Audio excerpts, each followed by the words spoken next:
ଆଜି ଆମେ ଜାଣିବା ଶ୍ରୀ ଜଗନ୍ନାଥଙ୍କର ପ୍ରସିଦ୍ଧ ଯାତ୍ରା ବା ଶ୍ରୀ ଜଗନ୍ନାଥ ମନ୍ଦିରରେ ହେଉଥିବା ପ୍ରସିଦ୍ଧ ଯାତ୍ରା।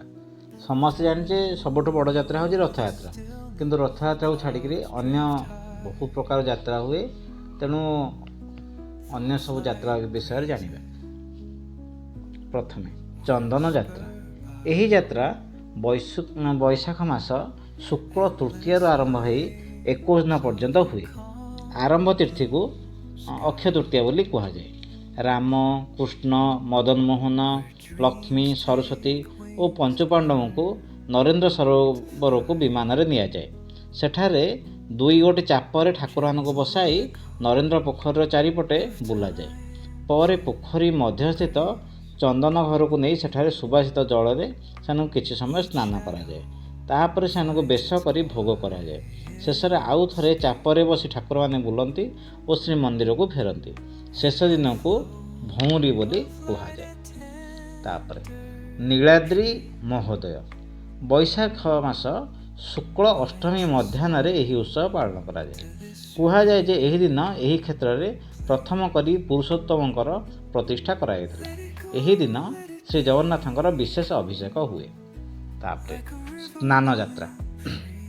ଜ୍ୟେଷ୍ଠ ପୂର୍ଣ୍ଣିମା ଦିନ ଶ୍ରୀମନ୍ଦିରରେ ମହାପ୍ରଭୁ ଜଗନ୍ନାଥଙ୍କର ସ୍ନାନ ଉତ୍ସବ କରାଯାଏ। ସେଠାରେ ଜଗନ୍ନାଥ, ବଳଭଦ୍ର, ସୁଭଦ୍ରା ଓ ସୁଦର୍ଶନଙ୍କର ଦାରୁ ମୂର୍ତ୍ତିକୁ ସ୍ନାନ ମଣ୍ଡପକୁ ଅଣାଯାଏ ଓ ସେମାନଙ୍କୁ 108 କଳସ ଜଳରେ ସ୍ନାନ କରାଯାଏ। ସ୍ନାନ ପରେ ସେମାନଙ୍କୁ ହାତୀ ବେଶ କରାଯାଏ। ଏହି ହାତୀ ବେଶରେ ଶ୍ରୀ ଜଗନ୍ନାଥଙ୍କର ଭୋଗ ଓ ଦର୍ଶନ ହୁଏ।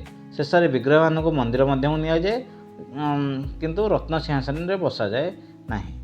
ତାପରେ ହରିଶୟନ ଏକାଦଶୀ। ଆଷାଢ଼ ଶୁକ୍ଳ ଏକାଦଶୀକୁ ହରିଶୟନ ଏକାଦଶୀ କୁହାଯାଏ। ସେହିଦିନ ଭଗବାନ ବିଷ୍ଣୁ ଶୟନ କରନ୍ତି। ସେଦିନ ମହାପ୍ରଭୁ ରଥରେ ଥିବାରୁ ସେମାନଙ୍କର ପ୍ରତିନିଧି ବାସୁଦେବ, ଭୁବନେଶ୍ୱରୀ ଓ ନାରାୟଣ ମୂର୍ତ୍ତିଙ୍କୁ ରଥରେ ବନ୍ଦାପନା କରାଯାଏ। ତାପରେ ସେମାନଙ୍କୁ ଶୟନ କକ୍ଷକୁ ନିଆଯାଏ। ଦକ୍ଷିଣାୟନ। ଏହି ଉତ୍ସବ କର୍କଟ ସଂକ୍ରାନ୍ତିରେ ହୁଏ। ଏହି ଦିନ ସୂର୍ଯ୍ୟ ଦକ୍ଷିଣାୟନଗାମୀ ହେଉଥିବାରୁ ଶ୍ରୀ ଜଗନ୍ନାଥଙ୍କର ସ୍ୱତନ୍ତ୍ର ବନ୍ଦାପନା କରାଯାଏ। ତାପରେ ପାର୍ଶ୍ୱ ପରିବର୍ତ୍ତନ। ଭାଦ୍ରବ ମାସ ଶୁକ୍ଳ ଏକାଦଶୀ ତିଥିରେ ଶୟନ କରିଥିବା ମହାପ୍ରଭୁଙ୍କର ପାର୍ଶ୍ୱ ପରିବର୍ତ୍ତନ କରାଯାଏ। ତାପରେ ହରି ଉତ୍ଥାପନ ଏକାଦଶୀ। କାର୍ତ୍ତିକ ମାସ ଶୁକ୍ଳ ଏକାଦଶୀକୁ ହରି ଉତ୍ଥାପନ ଏକାଦଶୀ କୁହାଯାଏ।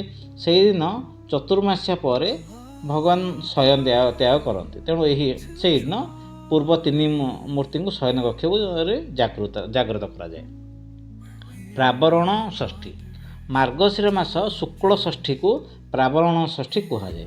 ଏହି ଦିନଠାରୁ ବସନ୍ତ ପଞ୍ଚମୀ ପର୍ଯ୍ୟନ୍ତ ଜଗନ୍ନାଥ ଆଦି ବିଗ୍ରହ ଗୁଡ଼ିକ ବିଭିନ୍ନ ରଙ୍ଗରେ ସେମାନଙ୍କୁ ଆବୃତ କରାଯାଏ। ପୁଷ୍ୟାଭିଷେକ। ପୌଷ ପୂର୍ଣ୍ଣିମା ଦିନ ପୁଷ୍ୟାଭିଷେକ କରାଯାଏ। ସେହିଦିନ ଶ୍ରୀ ଜଗନ୍ନାଥ ଅଭିଷେକ ହୋଇ ରାଜାଧିରାଜ ବେଶରେ ଭୂଷିତ ହୁଅନ୍ତି। ମକର ସଂକ୍ରାନ୍ତି। ଏହି ଦିନ ମକର ସଂକ୍ରାନ୍ତି ଉତ୍ସବ ପାଳନ କରାଯାଏ। ସେହିଦିନ ଶ୍ରୀ ଜଗନ୍ନାଥ ମକର ଚାଉଳ ତାଙ୍କୁ ଲାଗି ହୁଏ। ପୂର୍ବଦିନ ଅଧିବାସ କରାଯାଇ ଚାଉଳ ସହିତ ନଡ଼ିଆ, ଘିଅ, ମସଲା ଆଦି ମିଶାଇ ମକର ଚାଉଳ ତିଆରି କରାଯାଏ ଓ ଭୋଗ ଦିଆଯାଏ। ଏହି ମକର ଚାଉଳକୁ ଦେଉଳ ଚାରିପଟେ ବୁଲାଯାଏ, ତାକୁ ମକର ବେଢ଼ା କୁହାଯାଏ। ଦୋଳଯାତ୍ରା। ଫାଲ୍ଗୁନ ମାସ ଶୁକ୍ଳ ଦଶମୀ ଠାରୁ ପୂର୍ଣ୍ଣିମା ପର୍ଯ୍ୟନ୍ତ ଦୋଳଯାତ୍ରା ଉତ୍ସବ ପାଳନ କରାଯାଏ। ପୂର୍ଣ୍ଣିମା ଦିନ ଶ୍ରୀ ଜଗନ୍ନାଥଙ୍କ ପ୍ରତିନିଧି ମୂର୍ତ୍ତି ଦୋଳଗୋବିନ୍ଦଙ୍କ ସହିତ ଲକ୍ଷ୍ମୀ ଓ ସରସ୍ୱତୀଙ୍କ ଦୋଳବେଦୀ ଉପରେ ବସାଇ ପୂଜା କରାଯାଏ। ଏହି 3 ଠାକୁରଙ୍କର ଫଗୁ ଖେଳ ଏହି ଉତ୍ସବରେ ବିଶେଷ ଆକର୍ଷଣ ହୋଇଥାଏ। ସେମାନଙ୍କୁ ସେଦିନ ମନ୍ଦିରର ବିଭିନ୍ନ ସ୍ଥାନରେ ଭୋଗ ଓ ବନ୍ଦାପନା କରାଯାଏ। ତାପରେ ଦୟଣା ଚୋରି। ପ୍ରତିବର୍ଷ ଚୈତ୍ର ଶୁକ୍ଳ ଚତୁର୍ଦ୍ଦଶୀ ତିଥିରେ ଶ୍ରୀମନ୍ଦିରରେ ଦମନକ ଚତୁର୍ଦ୍ଦଶୀ ଉତ୍ସବ ପାଳନ କରାଯାଏ। ସେଥିରେ ଶ୍ରୀ ଜଗନ୍ନାଥ ଦେବରାଜ ଇନ୍ଦ୍ରଙ୍କର ନନ୍ଦନକାନନରୁ ଦୟଣା ପତ୍ର ଛିଣ୍ଡାଇ ନିଜ ହାତରେ ଧାରଣ କରିଥିଲେ। ସେହି ସ୍ମୃତିରେ ଆଧାରରେ ଏହି ଉତ୍ସବ ପାଳନ କରାଯାଏ। ଦୟଣା ପତ୍ର ଚୋରି କର୍ମ ଶ୍ରୀ ଜଗନ୍ନାଥଙ୍କର ପ୍ରତିନିଧି ରାମ ଓ କୃଷ୍ଣ ଜଗନ୍ନାଥ ବଲ୍ଲଭ ମଠରେ କରନ୍ତି। ଆଜି ପାଇଁ ଏତିକି। ଏହାପରେ ଅନ୍ୟ ଭିଡ଼ିଓରେ ଆମେ ଜାଣିବା ଜଗନ୍ନାଥଙ୍କର ଅନ୍ୟ କିଛି ଯାତ୍ରା ବିଷୟରେ।